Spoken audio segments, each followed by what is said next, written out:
સંતરામપુરથી અમે એક નવો રૂટ જોવા માટે આજે નીકળી ગયા છીએ. આવતા સન્ડે અમારી 8મી સન્ડે રાઈડ છે, મોર્નિંગ રાઈડ. તો સંતરામપુરથી નીકળીને અમે ઉખરેલી થઈને અત્યારે ભંડારાવાળા રોડ પર જઈ રહ્યા છીએ. સવારનું વાતાવરણ તમે જોઈ શકો છો, રસ્તાઓ એકદમ ખુલ્લા. આજે આપણી સાથે છે પૃથ્વીભાઈ. હેલો, ગુડ મોર્નિંગ, કેમ છો? મજામાં. તો પૃથ્વીભાઈ ભંડારાના પ્રોપર છે અહીંયા. હું બી પ્રોપર જ છું, સામે મોટી કેર નદીનો વાંતરો છે અમારે. જોડે જઈએ છીએ ભંડારા. આજેથી ભંડારાથી કોતરા તરફ જઈશું ને કોતરાનું એક પેલું મંદિર બનાવેલું છે તે બી જોવાનું છે આપણે. એટલે રૂટ જોઈને આગળ અપડેટ આપીએ કેવું છે શું છે. તો આપણી 8મી સન્ડે રાઈડ માટેનું લોકેશન જોવા માટે આવ્યા હતા. બેકગ્રાઉન્ડમાં તમને દેખાતું હશે લોકેશન. બહુ જ જોરદાર લોકેશન છે.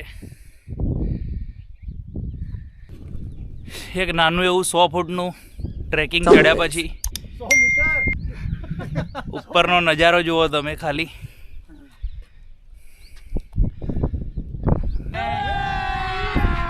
અભી મજા આયેગા ના ભીડો.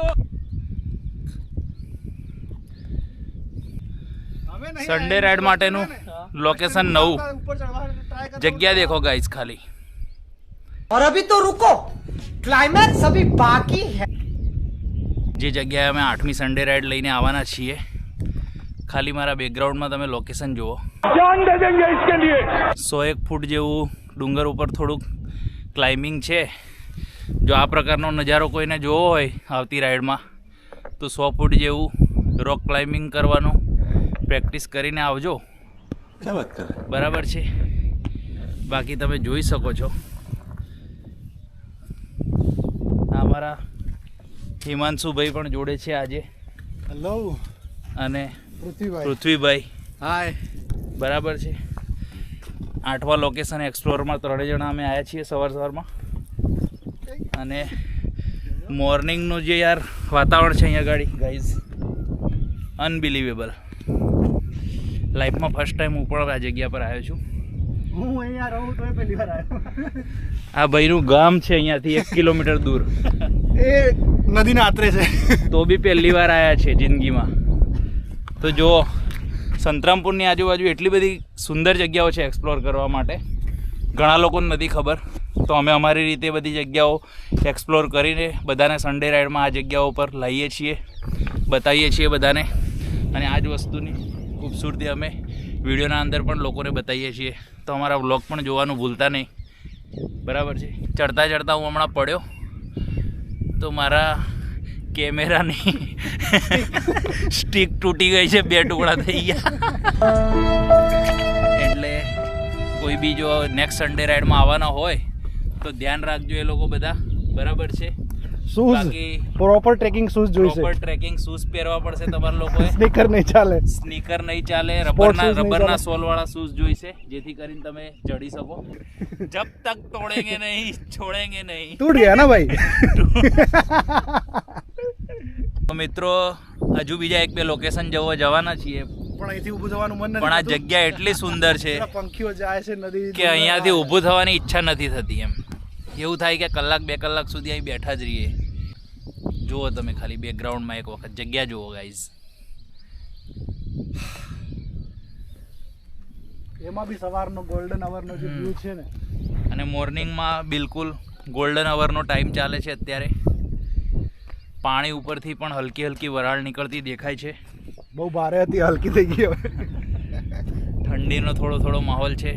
જો સન્ડે રાઈડમાં કોઈ લોકો આવવાના હોય તો જેકેટ પહેરીને આવજો, ટોપી પણ અવશ્ય પહેરીને આવજો. પવન બી ફૂલ છે. પવન ફૂલ છે કેમ કે અત્યારે આપણે જમીનથી 100-200 ફૂટની ઊંચાઈએ છીએ. પાછળ નદી તમને દેખાતી હશે, વલઈ રિવર. વલઈ નદી છે. બરાબર. તો હવે આ નીચેની સાઈડ ઉતરવા જઈ રહ્યા છીએ. ધીમે ધીમે તમને લોકોને બતાવીએ અમે. પડતા ઉપર તો ચડી ગયા, સ્ટીક બી તોડી નાખી, પણ કંઈ વાંધો નહીં. નુકસાન થયું પણ મજા બહુ આવી. એમ જે પ્રકારનો આ નજારો છે તેના આગળ નુકસાન કશું જ નથી. થોડાક પડ્યા, વાગ્યું, નો પ્રોબ્લેમ. બહુ મસ્ત મજા આવી. જલસા. પણ સારું ચડવા ઉતરવાનું બધું ખોવાઈ જવાય એવું છે. તો આપણે એક મંદિરે પહોંચ્યા છીએ. સાના પાણી મહાદેવ કહેવાય છે, કોતરા ગામ. અને બહુ જ ડુંગરની ટોચ પર આવેલું છે મંદિર. અત્યારે કન્સ્ટ્રક્શનનું કામ ચાલુ છે. આ બાજુ રોડ બી નવો બનાવ્યો છે. પહેલાં રોડ નહોતો મંદિરમાં આવવા માટે. કન્સ્ટ્રક્શનનું કામ બી ચાલુ છે. બહુ જ સુંદર મંદિર છે. તો આપણી સન્ડે રાઈડમાં એક વખત આ લોકેશન આપણે લઈશું, નેક્સ્ટ સન્ડે કાં તો એના પછીના નેક્સ્ટ સન્ડે. અને બધી બાજુ ડુંગરાઓથી ઘેરાયેલું છે મંદિર. લો પ્રસાદ ખાઓ. મંદિરમાં આવ્યા, દર્શન કર્યા, પ્રસાદ ખાધો છે. તો આપણે જે આ મંદિરે આવ્યા છીએ ત્યાં ગાડી આ અવિરતપણે પાણી અહીંયાથી પડતું રહે છે 12 માસ. જોઈ શકો છો તમે પાણી. અને બિલકુલ બે ડુંગરની વચ્ચે આવેલું છે આ મંદિર. સરપંચ સાહેબ છે ગામના.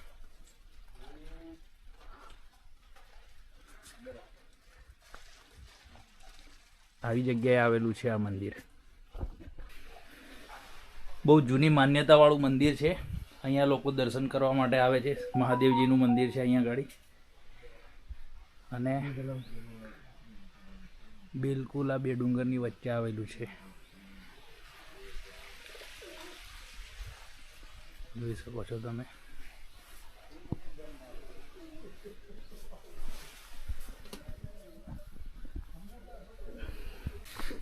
તો ત્રીજું લોકેશન જોવા માટે અમે પહોંચી ગયા છીએ. લોકેશન જોઈ શકો છો તમે મારી પાછળ. અને હવે આ એક આગળ મહાદેવજીનું મંદિર છે, ત્યાં અમે જોવા જઈએ છીએ. અને બંને બાજુ ઝાડવા છે કાંટાવાળા.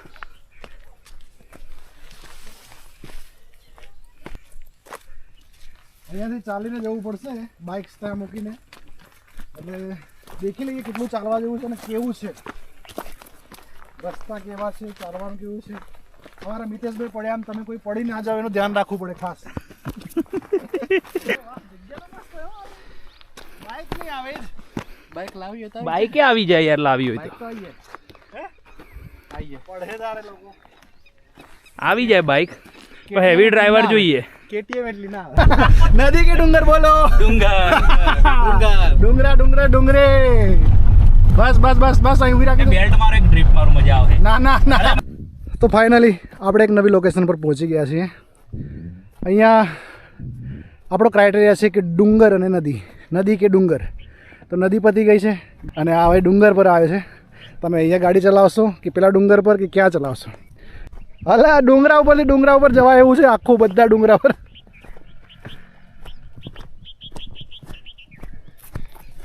બધા જ ડુંગર છે. અહીંયા આ લોકો મિતેશભાઈ અને પૃથ્વીભાઈ ગાડી ડ્રીપ કરવાનું વિચારી રહ્યા છે. તો આજુબાજુનો પથ્થર સાફ કરી રહ્યા છે. મિતેશભાઈ થઈ ગયા પથ્થર સાફ? બસ લોકેશન સારું છે, એક ડ્રીપ મારી લઈએ આજે.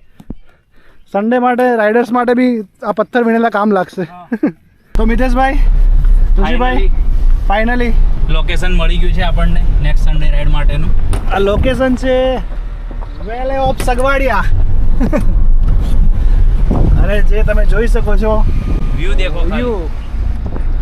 અહીંયા આપણી બાઇક્સ ચાલશે એક સાથે 10 થી 15 20 25 30 40 જેટલી બાઇકો લઈને આવી હોય એટલી બધા આવી જાઓ. રેડી રહો.